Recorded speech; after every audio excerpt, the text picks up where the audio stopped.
Nice to see you. How are you? I'm good. Yeah? Thanks. Yeah. And Scott, you're from here, right? You're from whereabouts in New York? Well, in the village. I live in the village. Oh, okay. So you were here for the New Year's, the big madness here. Yes, I stayed in town. Now you're not one of those people that actually goes to Times Square and partakes in that, do you? Yeah, well, I never have before. Uh-huh. But this year I was invited to a party. A friend had a party up in a building that overlooked the square, and you could see the ball there. And I'd never seen it in all these years, so I had a fantasy about seeing it. So I went up to the party, and it's really, really beautiful. I mean, I think it would be beautiful to be high above the crowd, looking down. Well, yeah, I think when you're in it and vomit's hitting you from all angles, that's where it's probably less attractive, right? It was kind of New Orleans-y. It was fun. Uh-huh.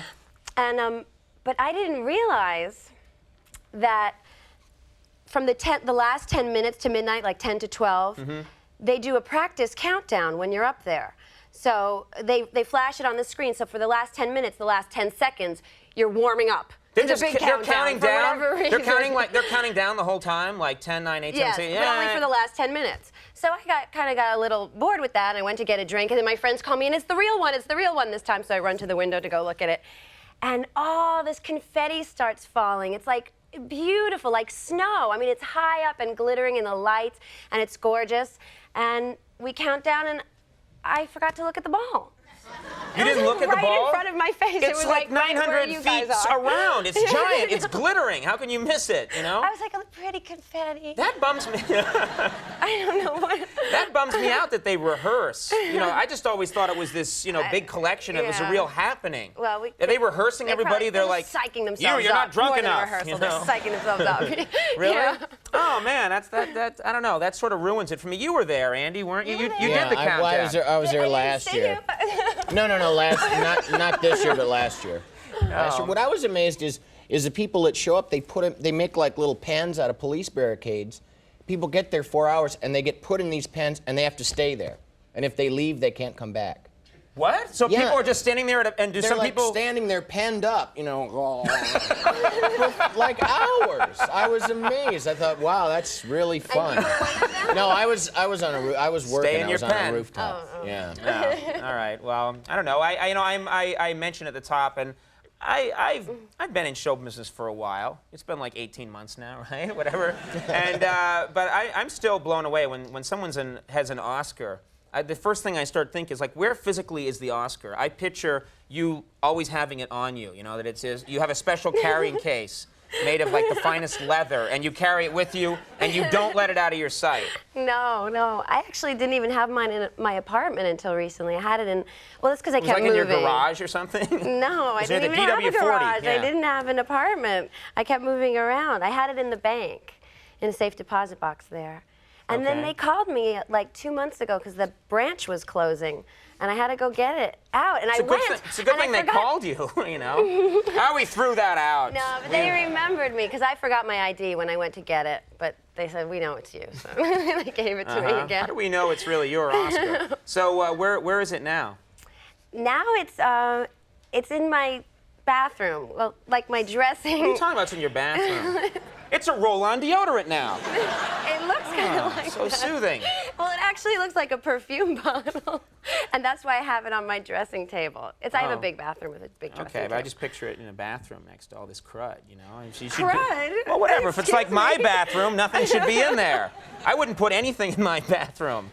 Things are coming to life there every day, and I'm beating them back into the tub, and just a little peek into my life. I thought why does that make people happy? No, I don't know. People are happy to know that I have a sad life. Yay for bad hygiene. Yeah. Oh, I saw the show. He's pathetic. It made me feel good. Now, you had a bit of a problem because you go one year, you win. It's so exciting. Then they invite you back the next year to be a presenter, which would be maybe a little anticlimactic after a year where you actually get one, It's like, it's mine to keep. But then you also, there was a little bit of a, you were preparing for a role when you had to go up on camera in front of everybody, right? Yeah. Well, I have to say I was excited to be presenting because it's you that's cool. passing the thing on. It's a good tradition. If they asked me, I'd be there. It's not going to happen. But when you were preparing for a role, you had to You had to physically change your 'cause I body. was getting ready for Perez family at that time, yeah, so I had to gain 20 pounds. 20 pounds. So you had to be presenting and 20 pounds my heavier. Dress, they kept that. Oh, Vera Wang, God bless her. We fit my dress, and then I got the role in I'm Perez assuming family. Vera Wang makes dresses. She makes dresses. Okay. Yes. All right. No, it's just a little phrase. You have to I know out in LA you can go Vera Wang and everyone's like, right. But here I'm like, oh, this thing's Sears. Anyway, go ahead. She's here too. Oh.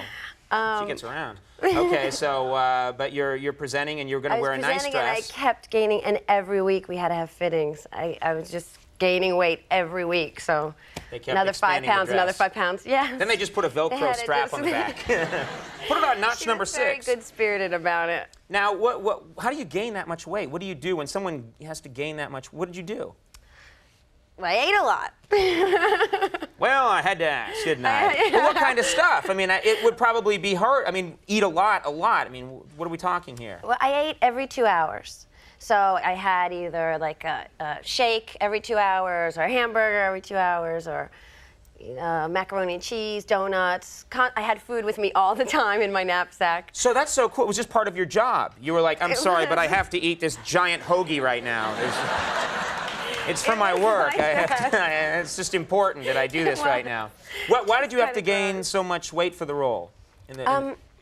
Because to play the Cuban, when I went down to Miami, a lot of Cubans that I met were saying I was skinny, flaca, flaca. So I had to gain weight, and the butt was very important. The butt is always very important. The Cuban butt sway. The Cubans think differently about the butt than we do? Well, they're more vocal about it, probably.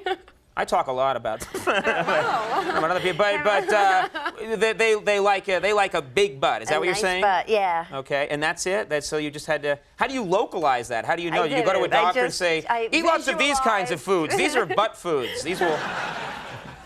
I recommend lots of vitamin B. Goes right to the butt. Tell us about Unhook the Stars, because this is your latest film, and tell us about it. What's the basic idea of the movie? The basic idea is Jenna Rollins plays a mom who her kids have grown up. She's at a transitional time in her life. She doesn't know what she wants, or she's not excited by anything anymore in her life. And I come in and kind of crash land into her life because I need some help with my son. And my son and her strike up a very close relationship. Okay. As do we. And we have a clip here from the film. Is there anything you know beyond that to set it up? My husband's just left me, and I'm coming to her for the first time to ask for help. I don't know her. Okay, let's take a look at this She's clip my neighbor. from Unhook the Stars. Anyway, so I work over at the creamery in Ferndale, and I gotta be there in 20 minutes. I work splits. It's the worst shift, but I'm new, so I gotta go along. Am I right? Jay, honey, no. JJ's father's been unexpectedly called out of town. I'm sorry, whatever. He's just out of town. He's gone, and I'm stuck. I asked the lady, Mrs. Ferguson, the fat one at 1027, but she puts me off and says she knows you, and she suggested you. I need someone to look after JJ while I'm at work today. Man, you're uptight. You need a massage, that character. That's just the first thing. It's just that character needs a massage real bad. Just calm down. Unhook the Stars. It's now in New York and Los Angeles, and people are saying great things about it. And it's going to be in the rest of the country very soon. Really soon, yeah, a couple weeks. All right. We can't thank you enough for coming on the show. It was really nice to meet you. Nice to meet you, and too. best of luck with the movie. Thank you. Come back sometime. Marisa Tomei, everybody. Eugene Levy, the Reverend Horton Heat are coming up. We'll be right back.